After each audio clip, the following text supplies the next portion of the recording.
जब हम अपने आप को देखते हैं आईने में तो बहुत सुंदर चेहरा दिखता होगा, निहारते होंगे, हाँ, कि कौन कहता है कि मैं सुंदर नहीं। परंतु यहां पर कौन से आईने को देखना है, इसलिए कहते हैं दोस्त जो होते हैं वो दो प्रकार के होने चाहिए। सच्चे दोस्त आईने के समान और परछाई के समान, क्योंकि आईना कभी झूठ नहीं बोलता और परछाई कभी साथ नहीं छोड़ती। तो यदि मित्र दोस्त बनाओ तो ये दो प्रकार के दोस्त होने चाहिए, या दोस्तों के अंदर ये दो प्रकार होने चाहिए, आईना और परछाई। इसलिए कहा है कि क्या बेखौफ है ये आईना।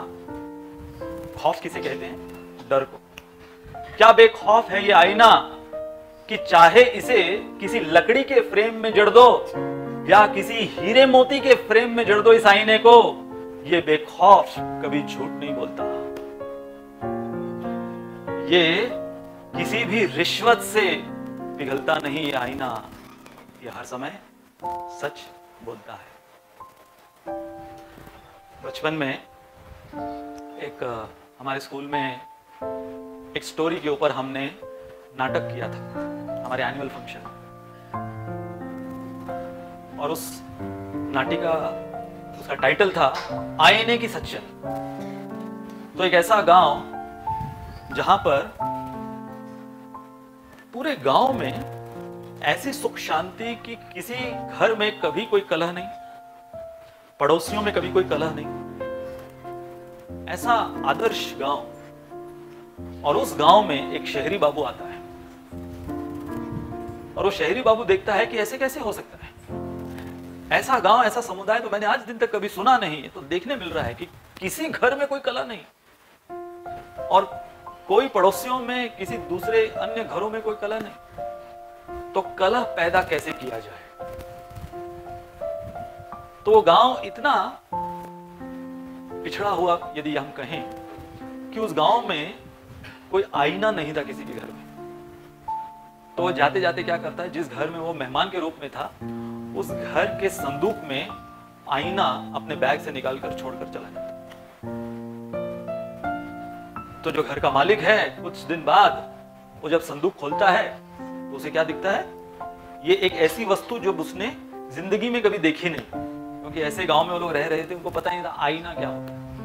तो पहली दफा जब उसने आईना देखा तो जैसे ही देखा तो अपने आप का चेहरा दिखा, उसने अपने आप को कभी देखा नहीं था। तो डर गया कि ये कौन व्यक्ति है, हमारे गांव में ये व्यक्ति तो कभी दिखाई नहीं दिया, ये कहां से आया, संदूक के अंदर कैसे आया। डर के मारे पता नहीं कोई भूत प्रेत है, वापस रख दिया। और रोज उसे खोल खोल कर देखे। पत्नी ने एक बार देख लिया रसोई घर से कि ये संदूक को खोलते हैं, चेहरे पर इनको कुछ होता है और फिर से रख देते हैं, ये माजरा क्या है। तो जब ये खेत में जाता है तो पत्नी संदूक खोलती है और पत्नी क्या देखती है, अपने स्वयं के चेहरे को देखती है। वो क्या सोचती है, अब समझ में आया माजरा क्या है। तो इसके साथ चल रहा है, और वो सच्चाई थी। इसलिए उसका वो नाटक का शीर्षक क्या था, आईने की सच्चाई। वो सच्चाई थी कि हाँ, उसका सारा जो कुछ संबंध, जो कुछ चल रहा था, जो वो देख रही थी आईने के अंदर, उसी के साथ चल रहा था।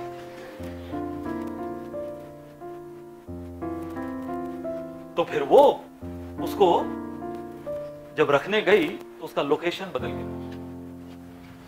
तो ये जब वापस आकर चेक करता है, देखता है उसका लोकेशन बदला हुआ है। तो लोकेशन किसने बदला, शक किसके ऊपर आया, एक ही है घर पर, पत्नी। तो वो अब क्या अपने मन में खिचड़ी पका रहा है। ये देखो, ये खिचड़ी पकाना जो है ना, इसे कहते हैं कि जब सही खिचड़ी पकती है तो बीमार व्यक्ति स्वस्थ हो जाते हैं। जब किचन में पकती है जब किचन में खिचड़ी पकती है तो बीमार को स्वस्थ कर देती है, परंतु जब दिमाग में खिचड़ी पकती है तो अच्छों को बीमार कर देती है। तो इसके दिमाग में खिचड़ी पकने लगी। तो ये इसका आशिक है, ये इसका यार है, सही सच्चाई थी वो जो देख रहा था उसी का था, उसकी पत्नी का। तो अब उनके अंदर वो शक की वजह से कलह प्रारंभ हुआ। और वो शहरी बाबू को करना क्या था, ये शुरू करने के लिए एक आईना रखकर जाना। तो बहुत बार क्या होता है, हम सबका सामना कर सकते हैं, सबका सामना कर सकते हैं, परंतु अपने स्वयं का सामना करना वो जान पर आता है। सबके ऊपर विजय, सबके ऊपर हम हावी होकर, सबको इंप्रेस कर कर, सबको एंटरटेन कर कर, सबको प्रभावित कर कर रख सकते हैं। परंतु जब हम एकांत में अपने आप का सामना करते हैं और जब असलियत समझ में आती है कि हमारी कौन सी क्या औकात है, तो डर लगता है। फिर उस आईने में अपने चेहरे को देखने में डर लगता है, जो आईना हमारी असलियत बताए, हमारे अंदर के शत्रुओं को दिखाए।